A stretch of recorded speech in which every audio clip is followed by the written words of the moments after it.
This is Helpscreen and this is how to fix Ticketmaster error code U521. So guys, this tutorial is for a PC, Android device, and Apple device. So just simply follow along. So first solution is try logging out and logging back in on your Ticketmaster on your web browser. And guys, if that doesn't solve the issue, for the next step is just go to your browser settings. So first, just go to the three dots over here and go to settings. And then after that, just use the search button and search for clear browsing. And then click on this one. And then after that, make sure to toggle it all time.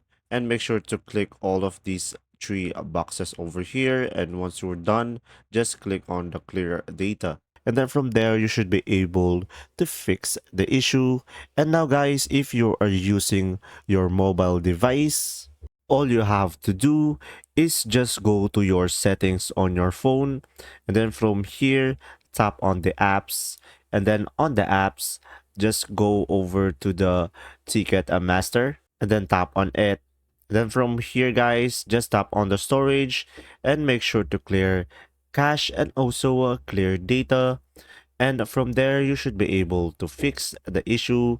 But if that doesn't work as well, you should try reinstalling the application on your device. So first, uninstall Ticketmaster, and then after that, reinstall it back again on your device on Google Play Store. And there you go. If this video was helpful, please like and subscribe. And thanks for watching.